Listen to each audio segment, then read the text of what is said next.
Hello and welcome to our next video here in topic 2. Here in part 3 we're going to look at the case where we have a categorical explanatory variable and a categorical response variable. So that's the CtoC case. So if you recall the table that we looked at when we talked about this role type classification model, we've already dealt with the case where we have C to Q, categorical to quantitative. Here we're looking at this upper left corner of the table, categorical to categorical. We'll have one more over here, quantitative to quantitative, and recall this one down here in the lower left corner is too advanced for this particular course. So in this particular approach, the C to C case, we're going to use a two-way contingency table and conditional percentages to explore the data and the relationships that exist between the variables. One good way to do this is with a simple example. So suppose Zagat, the company that evaluates restaurants, has data from a sample of about 300 restaurants that they collect and they examine. For the purposes here, we'll have 3 simple ratings, 3 being excellent, 2 being very good, and 1 being good. The price ranges that we're going to be looking at will be from $10 to $19.99, $19.99, $20 to $29.99, and so on. Now, it's really important to note that when we represent these in tables and we group these prices together, what we'll end up doing and what StatCrunch will end up doing is representing these categories in this way. So $10 to $19.99 will be represented as 10 to 20. And the next one will be represented as 20 to 30. So this might be a little bit confusing because you see 20 here and 20 here. So the question is, if a particular price range, or a particular price rather, is exactly $20, where does it fall? Into which category does it fall? It can't go into both. So by convention, what we'll do is we'll say that the rounded number, 10 and 20, are included as the lower value of a range, and the upper value, 20, is not. So that's why you're seeing this range here represented by this particular symbol, so to speak. So keep that in mind as we go through this example. So if we were to create a contingency table in StatCrunch, it looks like this. We have restaurant numbers here, quality ratings of those restaurants, and then meal prices in the third column.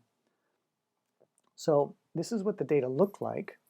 If you want to create a contingency table, what we're going to do first is describe what the explanatory variable is and what the response variable is.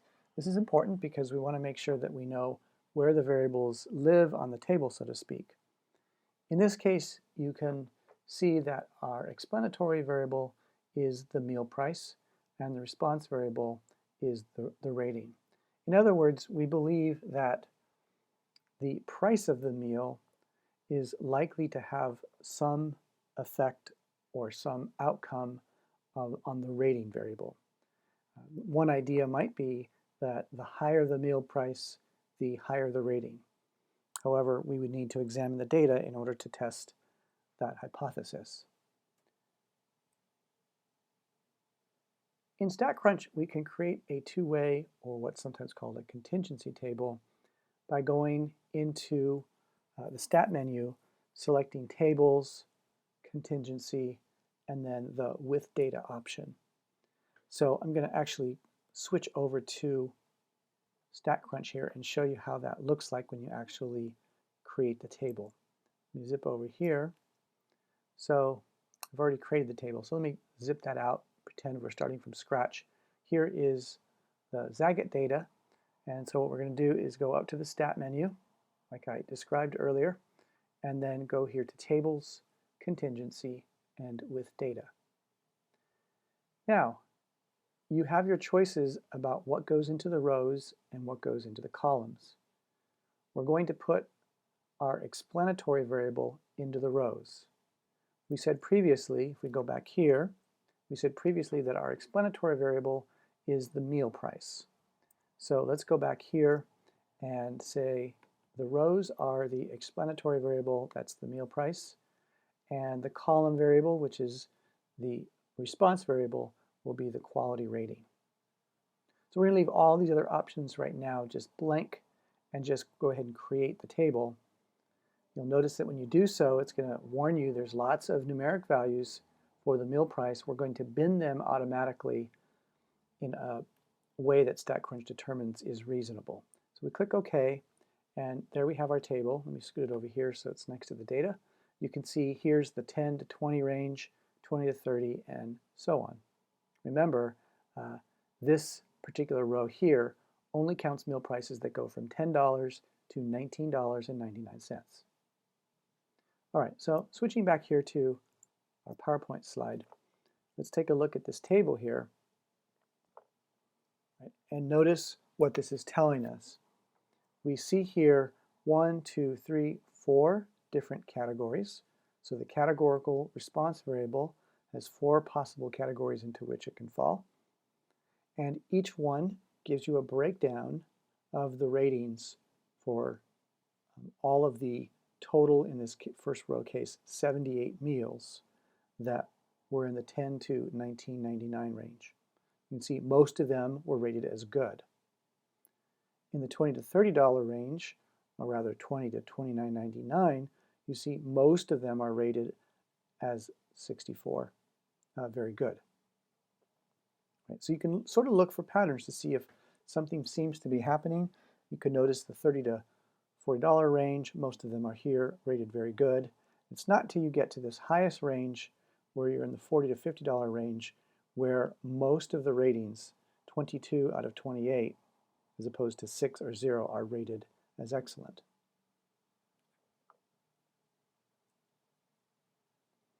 Now, while the numerical counts are useful for us, it's often very helpful to look at what we call conditional percentages.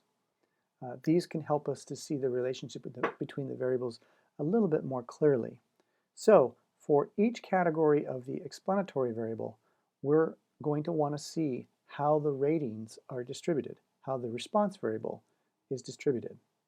In this particular example, for each price range category, such as $10 to $20, we want to see how the ratings over here, good, very good, or excellent, are distributed as percentages.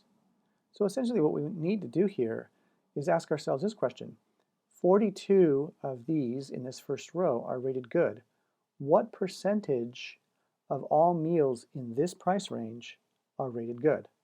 And we would calculate that by taking the 42 and dividing by this number here. We want to make sure we divide by the total number in the category so we can see how the response variable behaves within the category over here.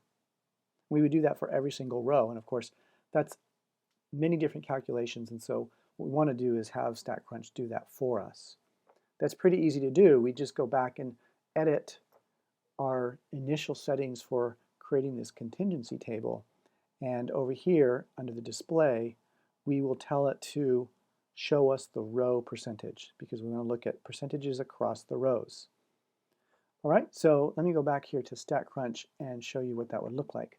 Here, since we already have the table created, we can just go back up to Options and edit this. So it keeps our row variable and our column variable as we want it, and then down here we can simply click the row percentage to indicate that we want that to show up. We can also do other percentages, but for now let's keep it really simple and go ahead and compute that way. Same warning message pops up, and now we have a slightly different looking table. The numerical counts are still the same, but now we have more information about the way that the ratings are distributed across each of the 4 categories represented by the rows. So let's go ahead and come back here and look at these data. You can see here, as I said before, to calculate any one of these percentages, we're simply taking the numerical value, the number of ratings of very good, and dividing by the total number of meals that are in that particular price range. So in this case, if you divide 34 by 78, you get 0.4359, which of course is 43.59%. So then this is a slightly different view. We already know that these ratings tend to go up across this diagonal here. As the price range goes up, the ratings tend to go up as well, which leads us to believe that the initial hypothesis that we had may have some merit to it. In this particular example, we chose to organize our data with the explanatory variable meal price in rows and the response variable in columns, the response variable being the rating of the meal. So our conditional percents were row percents. We wanted to compute percentages across each row.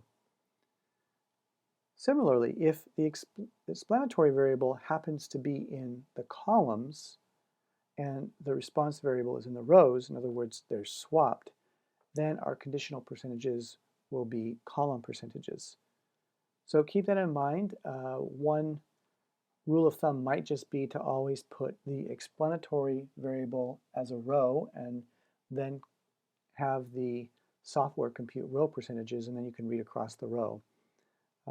But it's up to you to decide. Just make sure that when you go ahead and indicate where you want the variables to go, that you accurately then ask it either for row percentages or column percentages, depending on how you set up your particular table. So up until now, we have looked at two possible situations for the role type classification. In the previous video, we looked at the C to Q case, where our analysis and our exploration of the relationship between the variables was done by looking at box plots and with summary statistics. Now, in this particular video, we looked at the C to C case, where our visual representation is a table, a contingency table, or a two-way table, and our numerical values that we compute are conditional percentages. They could either be row percentages or column percentages, depending on how we set up our table. So there's two of the three. We have one more to explore in the next video. For now, this is the end of this video, and we'll see you in the next one.